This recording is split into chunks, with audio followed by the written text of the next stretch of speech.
Welcome, everyone, to Conversations with Al McFarlane. I'm Dr. Bravada Garrett-Akinsanya. Everybody calls me Dr. B. We welcome you today as a part of our audience. Every Friday, we have an opportunity to do this wonderful program called the Healing Circle. And in this place, we talk about things that would support our healing as African Americans. We focus on our families, our community, ourselves, and our world. I'm standing in for our Baba, Mr. Al McFarlane, who is out today, and we keep him in the circle in our spirit, as we always will do and continue to do. Today's topic is restoring balance, the role of sleep in mental health recovery. And as we get in that space, we do a ritual every Friday, a healing ritual, an African centered ritual. And it's to recognize that we sit in a circle. And although we're virtually encircled, it's important to understand spiritually that we are connected. The African community looks at and values this concept of consubstantiation. And consubstantiation means that we're all connected. We're connected to each other and all living things. And we sit in circle because in the circle, there is equality and everyone has equal access to the center, which is the space of voice and power. We also honor our elders in this circle. And so today we honor them, we say ashe to them and thank you to them as we continue our journey. We honor our elders because they are closest to our ancestors. And these shoulders that we stand on are because they lived, died, prayed our way into existence. And so we honor our ancestors because they're closest to our creator. So as we talk today, we will use orderly methods that are seen by the masses of African people. And that order is in the form of using voice, our space of power. So we use a virtual talking stick, just as we would if we're in the room together. And today we will use the talking stick as we engage in this conversation, again, about restoring balance, the role of sleep in mental health and recovery. We also ask you to join us by YouTube, Facebook, and if you're interested in joining, we ask you to join and like us on your page. We want to support further conversation with Al McFarlane Healing Program and all of our programs during the week. They're generally at 1 o'clock every time. We ask you to go to our YouTube channel and subscribe to receive notifications when we are live. We also ask you to join us on Facebook if you can. And our website is youtube.com/Insight News Minnesota. We look forward to seeing you and we ask you to continue to join us. Now, I'd like to begin by welcoming our guest. We also see in the midst of this that our Baba Al McFarlane has said he would join us and jump in this conversation. So definitely we want Mr. McFarlane to come in when he can. He will be with us soon. We have a couple of people, our normal regular group. It's me, Mr. McFarlane, as well as Dr. Oliver Williams. So we'll begin the talking stick by passing it and welcoming Dr. Oliver Williams. We have a special guest today, Bill Coombe, who will be here to talk to us about healing and setting up strategies that lead us to healing. Welcome, Dr. Williams. Hi. Hello, Hello. hello, I'm giving everyone. you the talking stick. Yes, thank you. Well, I'm gonna let you sort of guide the conversation, but the thing that I think about with regard to the topic is that there are a number of things that we need to do to deal with balance with ourselves. Sleep is one of them, but I think also water intake is another thing that we need to consider. I think as we look at these things in on balance with regard to our mental health, but I think an additional set of things for me, it's also spirituality. If there's ways that we can get connected to our spiritual selves. And for me, that I'm a Christian, so it's connected with that, but it's also, I think, beyond that too. I'm not talking about being overly religious or religiosity as much as I'm talking about spirituality. And that gives us a connection to God, and that we can meditate and pray to be able to make connections with Him as well.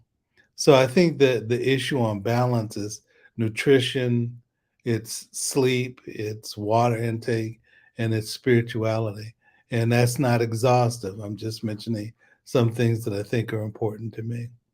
So with that, I'm going to pass it back to Dr. B. And you're mute, Dr. B. Thank you. Thank you so much, Dr. Oliver. I'd also like to welcome our special guest, Bill Akuma, if he's available, and I know he is, to say welcome to him. Thank you, Dr. Bill. I call him Dr. Bill, the sleep guy. So he's going to be our resident expert on sleeping. And just want to say welcome. You've got the talking stick. And just tell us a little bit about you to the Healing Circle. Make sure you're not muted. You've got the stick. You're muted. We can't hear you. Okay. You'll come back. Also, here's Mr. Al McFarlane catching us in the act of doing what we need to be doing. I'm so glad you could join us, Baba Al.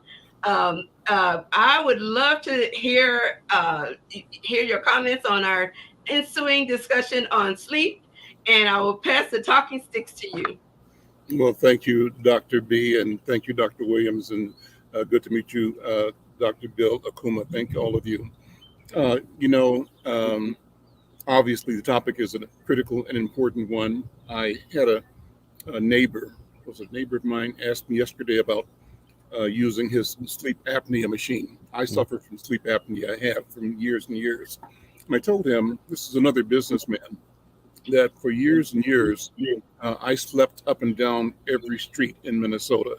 And I feel ashamed and I feel bad that I didn't have the good sense or the knowledge or the awareness of the need for a medical intervention and a mental health intervention that would allow me to seek the help I need. I finally did, and use the CPAP machine for sleeping.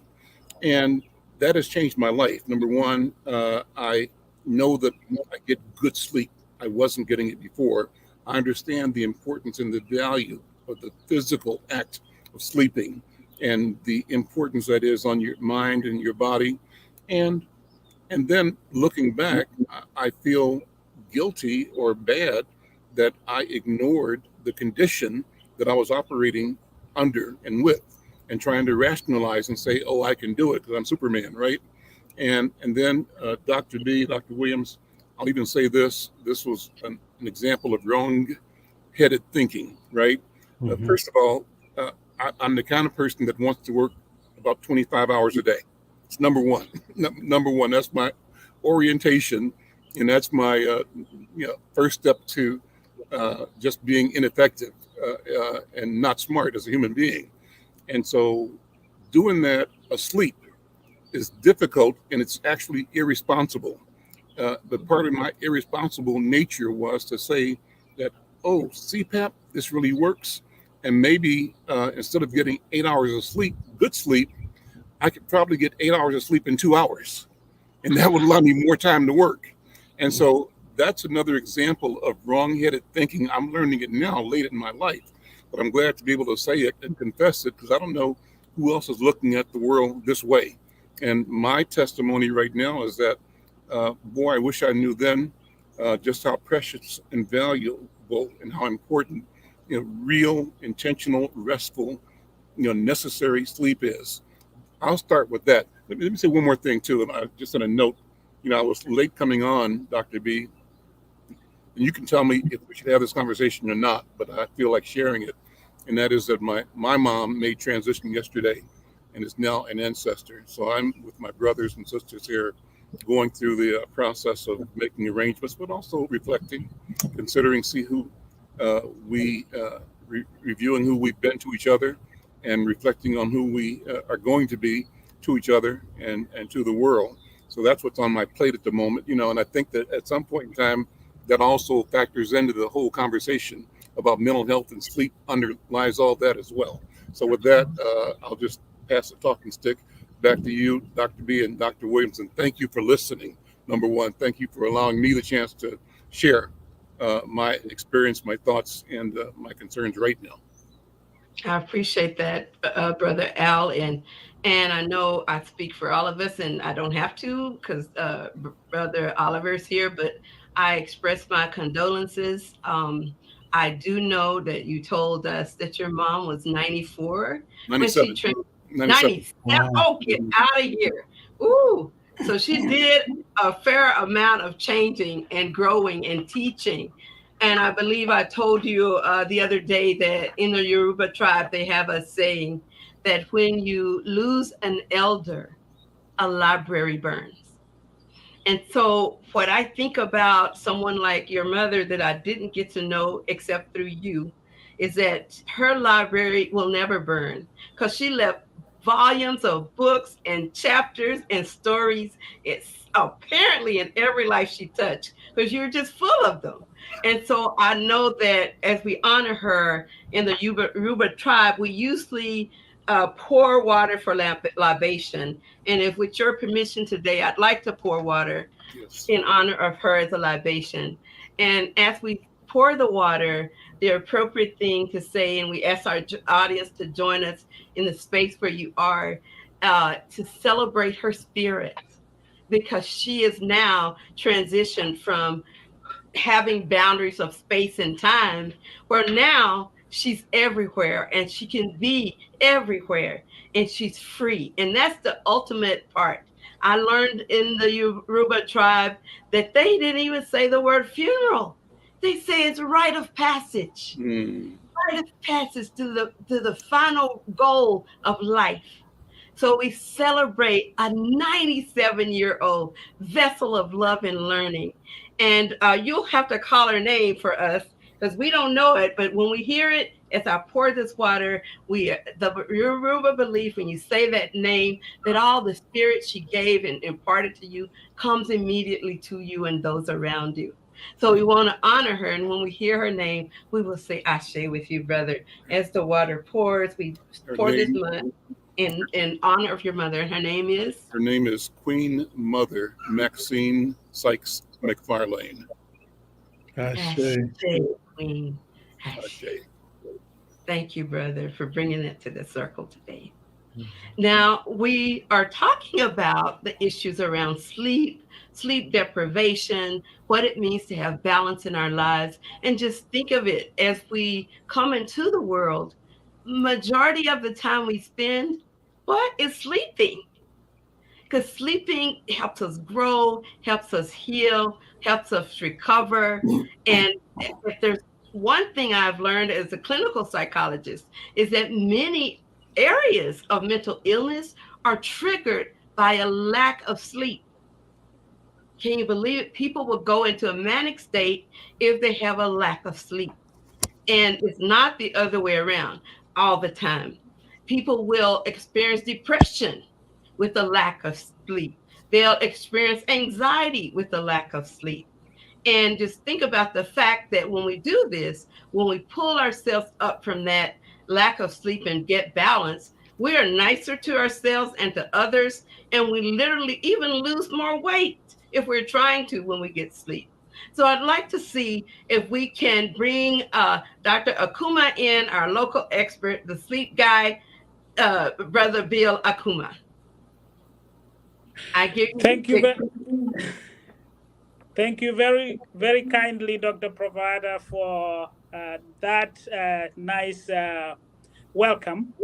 And I will start by saying sleep is very important. And as Christians, the first thing that is mentioned in the Bible, if you go there, is sleep. And it says that God put Adam into a deep sleep. So in that Genesis 1:22, around there, we can see how God coined sleep for every human being. So there are three things mentioned there. There is sleep, there is light, and there is darkness, and also in the Garden of Eden and all that. I can go on and go on that. We can have that topic here to come, but I just wanted to coin that in so that you know that sleep was coined from the get-go. It was started by God himself. And in the book of Psalms, it says, God giveth his beloved good sleep. And sleep is mentioned over 200 times in the Bible. But for the sake of this topic today, the first question I saw there was, what is the connection between sleep and mental health? And I will start by saying that there are many, many ways in which poor sleep quality can contribute to mental health problems. For example, sleep, when you are sleep deprived, it can cause changes in your brain activity and lead to increased negative emotions and decreased positive emotions. It can also impair cognitive functions, making it more difficult to concentrate and solve problems, which can further exacerbate mental health issues. Additionally, I can say poor sleep and quality can disrupt the body's natural circadian rhythm. The circadian rhythm is the 24-hour cycle that makes us who we are as human beings. Everyone has that 24-hour cycle. And that can lead into a range of physical, mental problems, including depression, anxiety, and mood disorders. So I can say that good sleep hygiene is actually very crucial in maintaining good mental health. It is essential to establish a regular sleep routine to avoid stimulation such as caffeine. And I'm going to address that as we go because that question is there. And if you are struggling with... Brother Bill, as you're talking about it, I'm getting so excited. I got to grab the stick. Because one of the things you hit on a moment ago is not just the biblical description of sleep, but the fact that it's rebalancing for us somehow to be able to sleep. And you were talking about if we get this good sleep, and then the first thing that came out of your mouth after you talked about what it is kind of like we need to get good sleep hygiene. What on earth does that mean? Take a shower before bed? What does that mean? Yeah, sleep hygiene is this, we call it in sleep medicine, we call it that is the word that I coined. It's called the 12 commandments of sleep. So sleep hygiene, and we are going to see that. Dr. Provada, you are going ahead of me here, but I will address that as we go. But sleep hygiene is to keep what it's like when you are taking a shower, you have to keep yourself clean and all that. It's the same thing, but I'm going to address that as we go. I don't want to go ahead of myself, but yes, sleep hygiene is just keeping the routine that is supposed to make you feel good as a human being as we move forward. But I'm going to address that as we go. It's actually a question coming here. So just hang on in there, Dr. Bravada. Okay, we also have a comment. Looks like we have a comment from one of our listeners, Mike V. Mike says, the term I heard growing up from Black men is work from sun up to sundown. Very rarely have I ever met a Black man who takes casual naps in the day or values 8 hours of sleep. Always paranoid, cranky, etc. So I think she talked a little bit about the cultural nature of Black men not giving themselves adequate sleep. And not to totally interrupt you, but to continue that conversation by having that talking stick come to you again, Brother Akuma, in terms of, do you see that Black men have different sleep patterns? Because you've worked with all types of people. Do you see that Black men have different feelings about sleep than other groups? And after that, we'll pass the talking stick to Brother Oliver and Brother Al. So I'm giving you the talking stick back just to answer that big question. Yes, I will say yes, and this is because we don't take sleep as an important aspect of our life. we just take it very lightly. And it's not only black men, it is everyone, especially in the West, where during the Industrial Revolution, we turned into a 24-hour economy. We turned from being human beings to animals, meaning, in quotes, if you will, because as human beings, we are not supposed to be nocturnal. We are supposed to be up during the day and sleep during the night. And this is a very interesting. And then I had a mention of naps. Naps is like robbing your bank, because there should be a balance between melatonin and serotonin, and that encompasses our human biological clock. So if you nap during the day, it has to be less than 30 minutes. If you go more than 30 minutes, what that is doing is you are asking melatonin to come back and put you to sleep when it's supposed to be suppressed. And once you do that, you are not going to be able to sleep at night, because you have robbed your night bank. So yes, there is a disparity as it relates to black men, but I will say overall we are very poor sleepers and we don't take it serious. Thank you. I'd like to pass the talking stick to Brother Oliver about your 2 cents about black men and sleep. Yeah, I sort of agree with what the doctor is suggesting about that.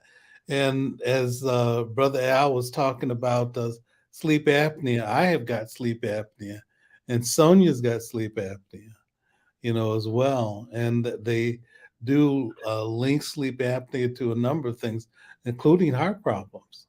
That if you don't get the proper amount of sleep or get it corrected in some way, there are consequences. And I'd be interested in hearing what Dr. Kruma has to say about that too, in terms of the consequences of health due to poor sleep patterns. But okay. So, Dr. Kruma, can you talk to a little bit about the consequences of poor sleep?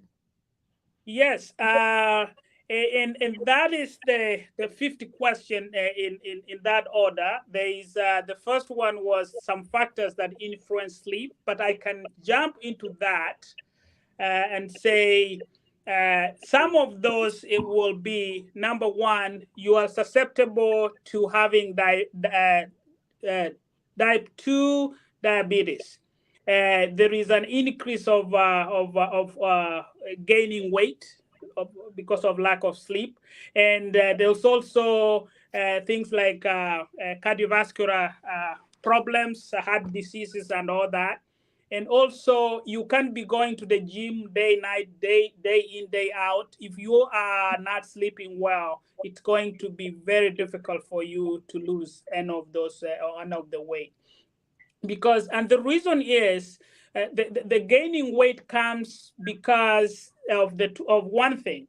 Serotonin, which is a chemical in your intestine, when it gets to 8 p.m. at night, it is suppressed by melatonin.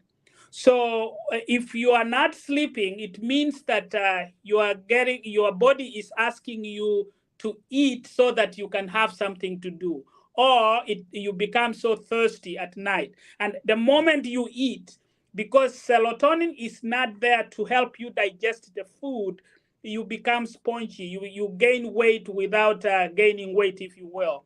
So that is why, following the human biological clock, 8 a.m. to 8 p.m. is very, very important as essential. And also you will know when to eat and when to stop, when to exercise and all that. And that is one of the questions that said, what are some of the factors that influences sleep and mental health, and how to address them? So I will address that when that time comes. But yes, there is a lot of complications. I would say the root cause of our problems in the entire global world of ours is lack of sleep.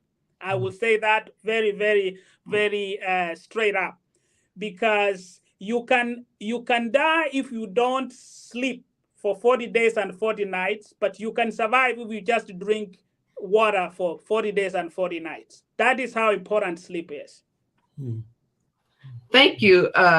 So one of the things that I thought that we really should talk about as we proceed with the idea is that what happens in a person, like you're saying about the circadian rhythm. You're talking about how we in our culture, we talk a lot about how we have our days or our nights mixed up.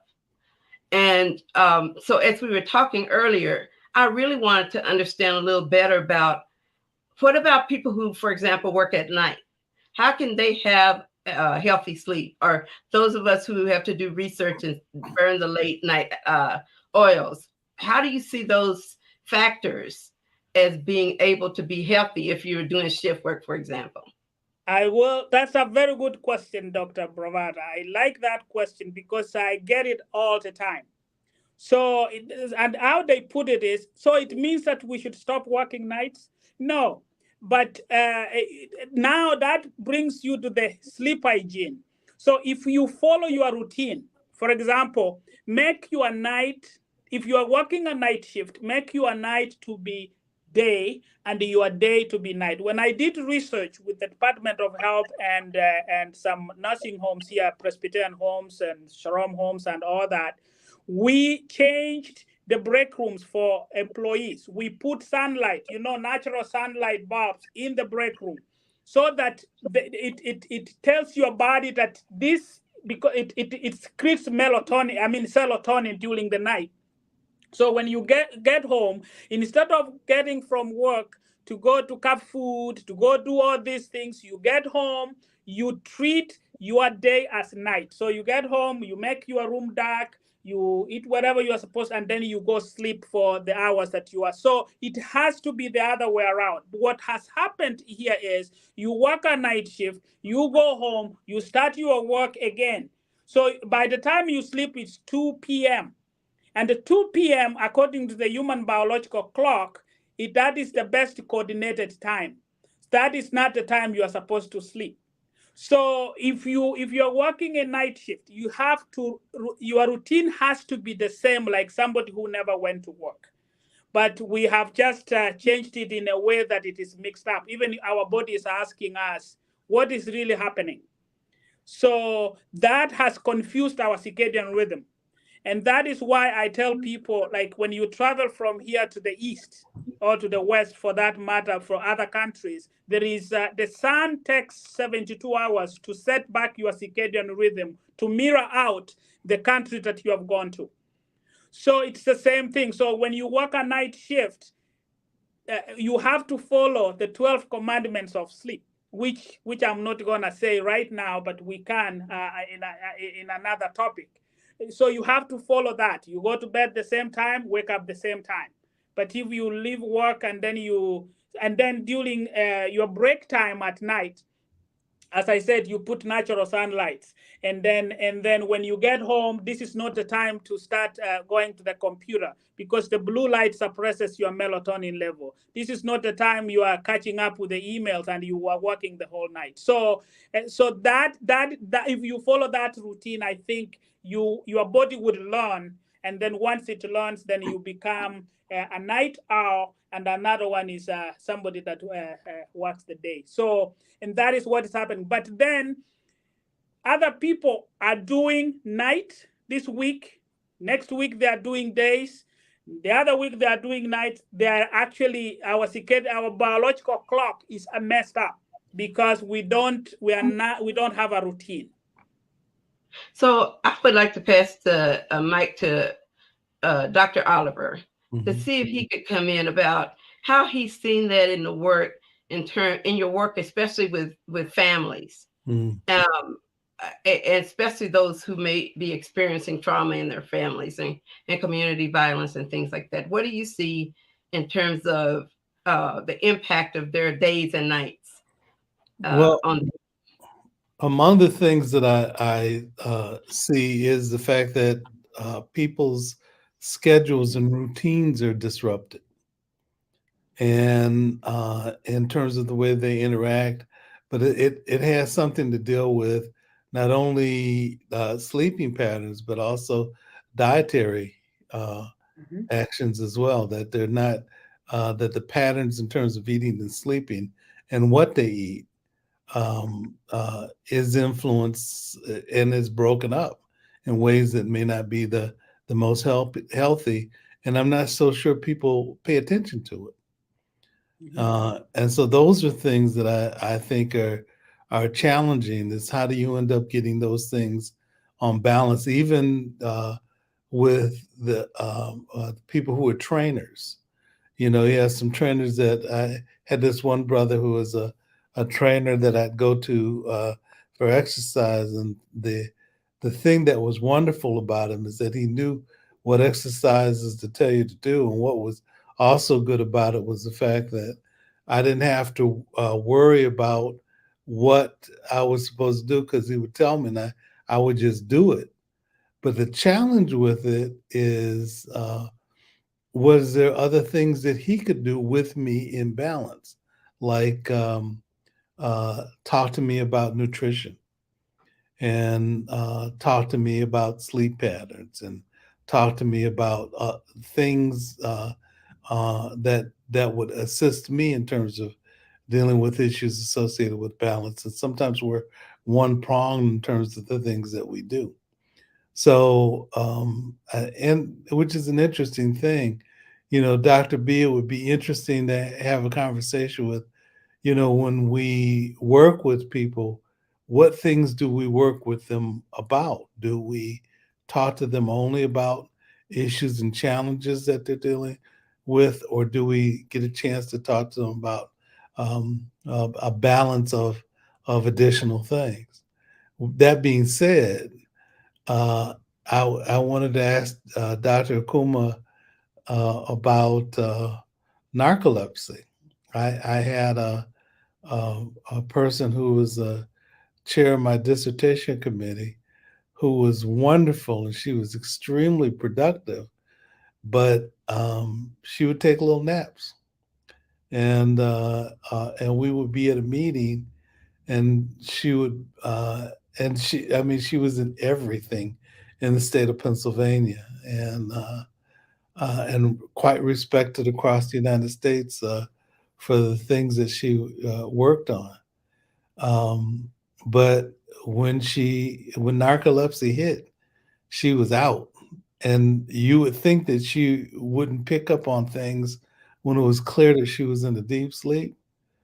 But as soon as a person stopped, she would pick it up. You know, she'd wake up, pick it up, and be able to discuss where you thought she didn't hear you, or hear someone who was speaking and talking to her about things. But she picked it up, and she was going through things. So, Dr. Kuma, could you describe what narcolepsy is, and then talk about the consequences of it? Yes, thank you so much for that question. What I can start before I describe what that is, I will say that naps are not bad. You said that she could go and do some naps here and there, because we do have what we call power naps. And the power naps actually kind of tries to recharge. It gives you the strength that you need. But if your brain is having some issues and you are tired, you will need that so that you can rejuvenate, you can regenerate the energy that you need. And I usually tell people that the fact that my eyes are closed and I'm snoring, it doesn't mean that I'm sleeping. What that is, it is a form of being drowsy. You are suppressed in a little bit so that it is you are drowsy, that you don't even yes, somebody can think that you are sleeping, but you are not, but you are hearing everything that is going on. There is also the science of sleepwalk and all that. That is another topic for another day. But what you said there, Doctor, for that question, I would say that those people that are sleep deprived, for example, they need that power nap. For example, in Japan right now, they have some cubicles where people go for 30 minutes or less to have that regenerate, to re-energize themselves so that they can continue doing what they are doing. So, and I also say that in my episode 5 that I did last week, it was about naps and the same topic that you just asked there.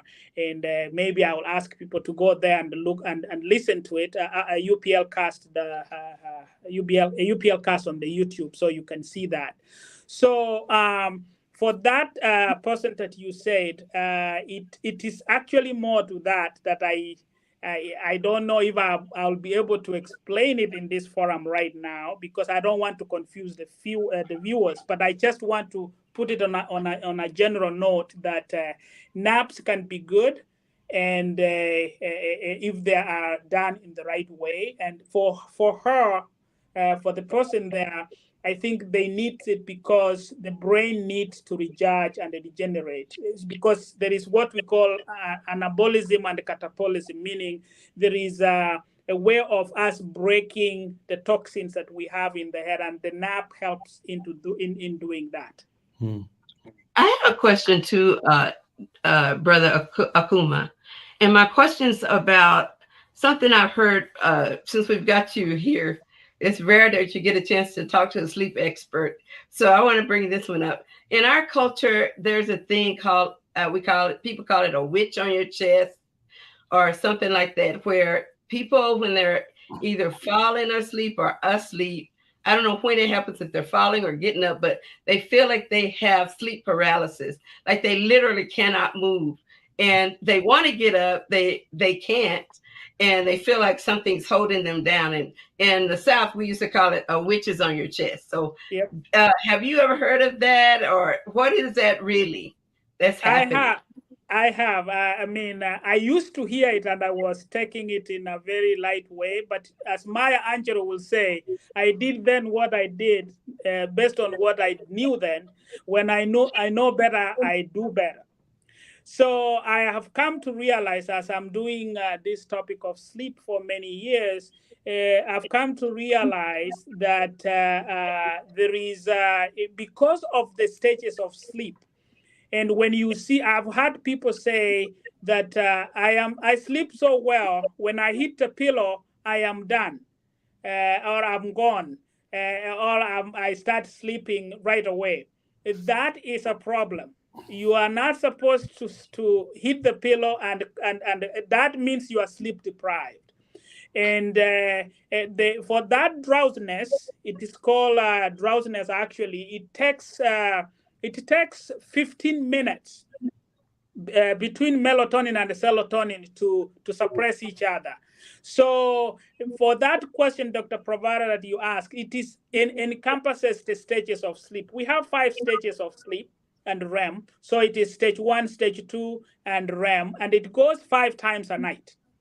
And in order for you to get to the stage of really deep sleep, which is 90 minutes, you have to go from stage 1 through stage 2, 3, and then you can be able to dream.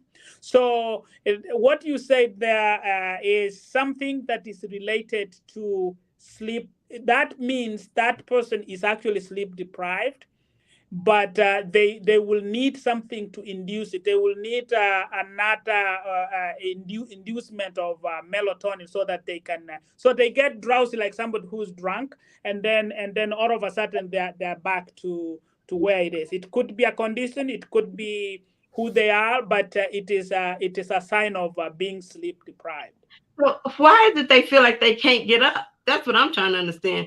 They feel like they're paralyzed and they can't move, and they want to. Because they don't have the energy. They don't have, you see, our body is like a rechargeable battery. So if you are sleep deprived always, it means that your battery is very low, and it happens like a twitch. It comes once in it's like somebody who has epilepsy. So it doesn't happen all the time. It happens once in a while. And that means that that person does not have enough energy. The battery, which is our body, has not been recharged. And that could encompass what they ate, the lack of exercise, environment, and some stress. Wow. So those things are all part of the factors that influence that. So, and that actually put me to the question that was asked. Earlier. Some of the factors that influence sleep and mental health, and one of it is stress. Another one is diet. Eating healthy and balanced diet actually improves us. Exercise, and people ask, when are you supposed to exercise? I tell people, not in the morning. We do exercise in the morning because of convenience. But if you follow the human biological clock, you can Google it. Just to Google the human biological clock, you will see that in the morning, that is when you are trying to wake up. And then the deepest sleep is between 1 a.m. to around 3 a.m. So, and in the hospital, when we did the research, that is when they are taking people's blood pressures, temperatures, and how are you going to do it when your body temperature is very low? So when are you supposed to exercise? Not when your body is numb, when your body is well coordinated. And according to the human biological clock, we are well coordinated from 2 p.m., 3, 4, up to 5. So when are you supposed to exercise? In the afternoon, after work, 5, 6. But we don't do it because of convenience. Right. So if you do it in the morning, because that is what you do for a living, like an athlete, somebody who runs, that is different. But you can't wake up in the morning. You are trying to wake up, especially for men. Our testosterone is very, very high from 7 a.m., 7, 8, around 9 there. So that is why in nursing homes, for example, a lot of falls, people who have dementia, they start falling from 1 p.m., 3 p.m., 4 p.m. Why? Because their body is well coordinated. So you can Google the human biological clock and then you can see what I'm talking about. I said, I'm confused because you just said when their body is coordinated, that's when they fall, or isn't coordinated? No, when the body is coordinated, that's when their energies, so they stand up and fall.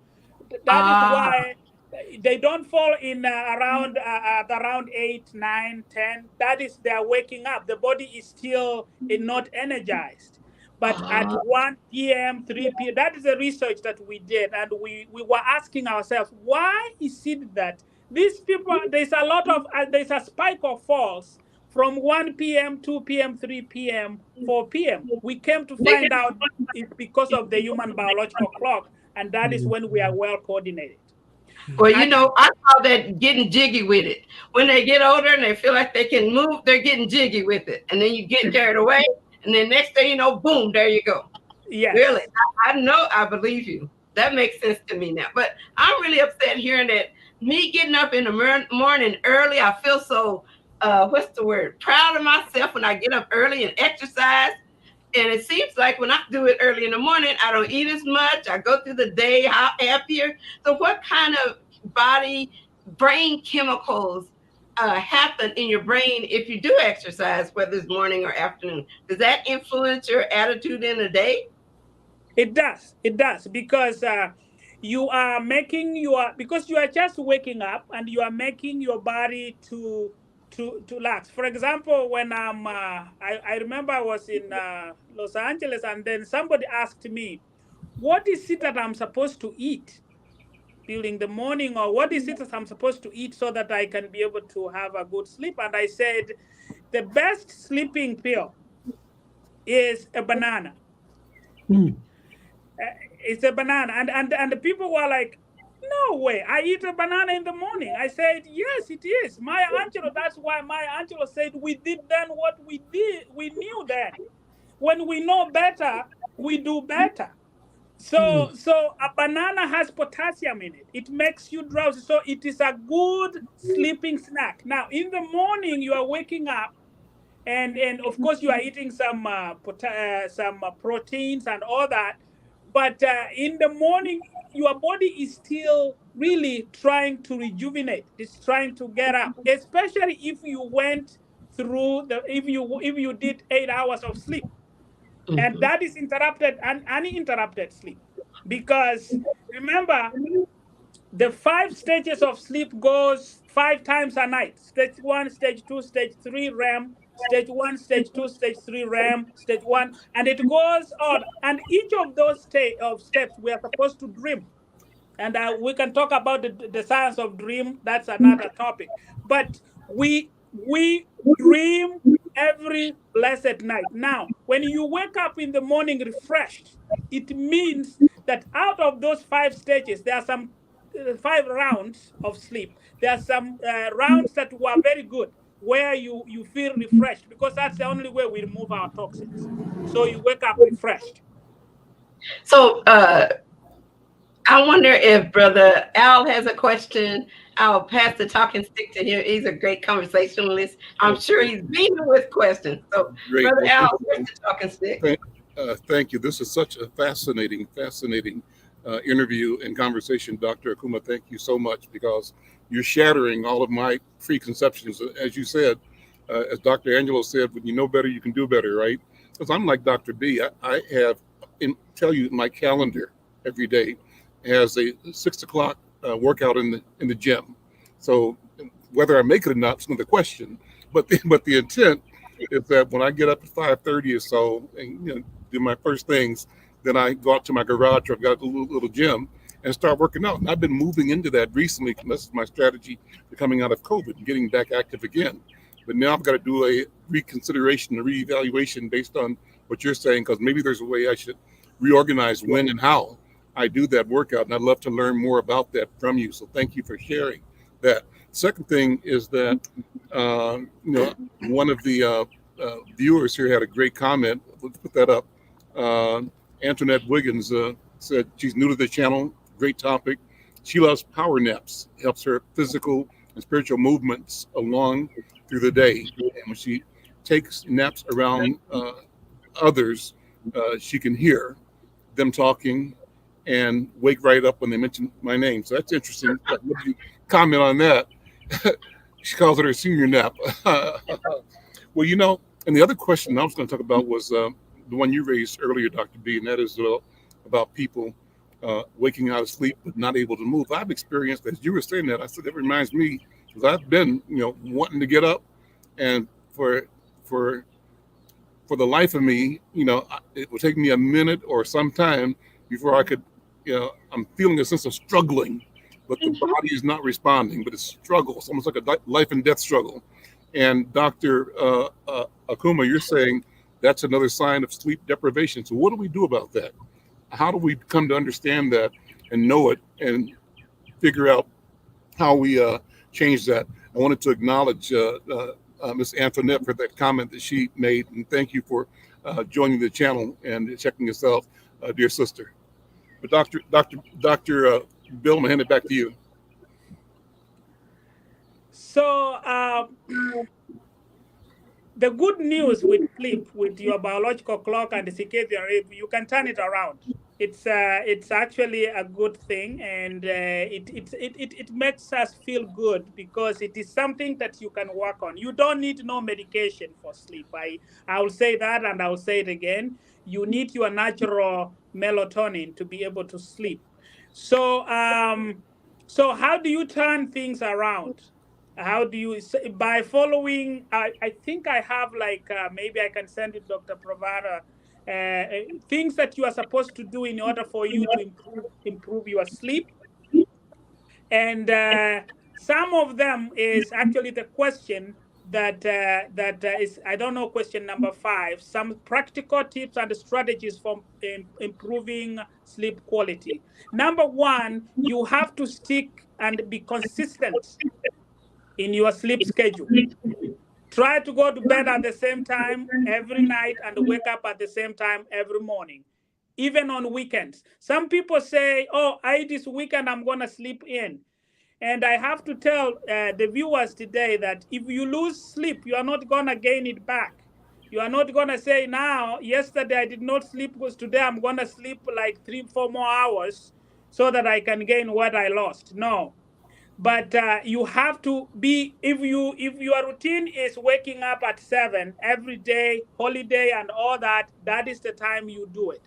For example, I leave for Los Angeles tomorrow. I know there is a time difference. So when I get there, I have to keep Minnesota time until 3 days are up before I start following the California time. So that is the routine, and you don't follow the routine just because you are only in Minnesota. Even when you travel, you have to follow that routine. Number 2, you have to create a relaxing sleeping environment.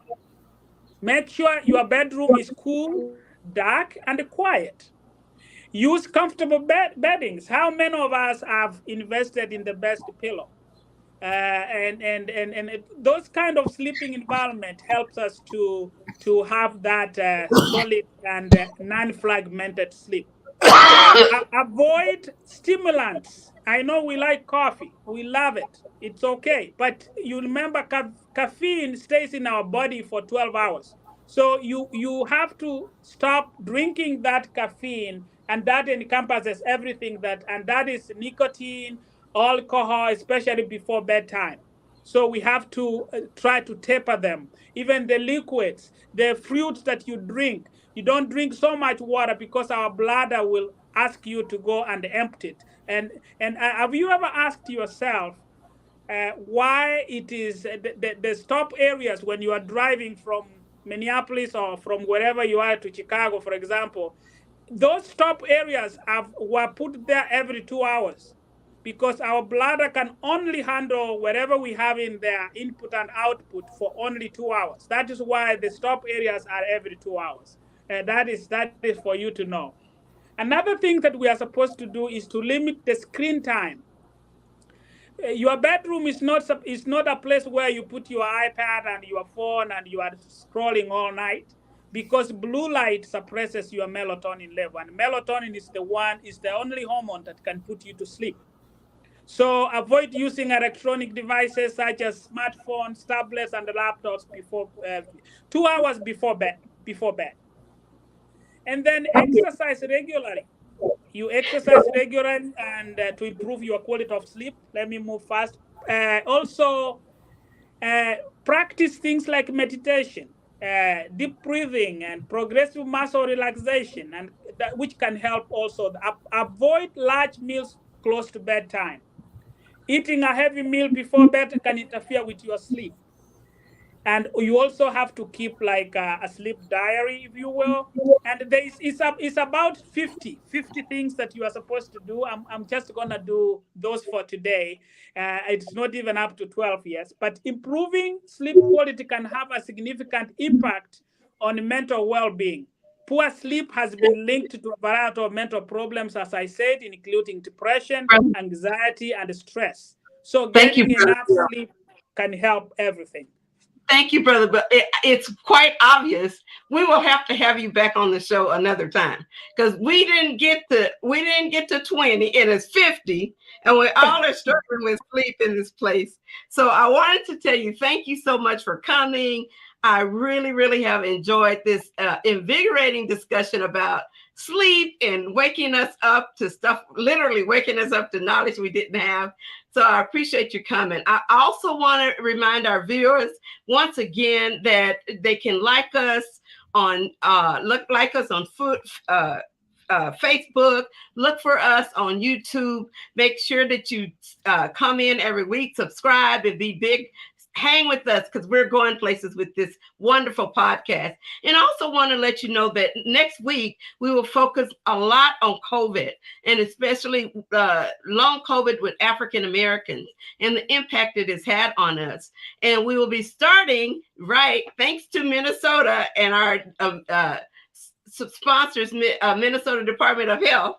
We will be able to continue to talk about COVID, and they're sponsoring the support we have. We will have a long COVID support group starting right after this show next Friday. So with that, I think I'll run out of time, but I'm still going to pass it to Baba Al to take us on home. You don't want to do it? You want me to try it? Okay, well, thank you so much for joining us for this Conversations with Al, and for listening and for joining us for the Healing Circle. We look forward to you coming. And for all the new people, we see you next week.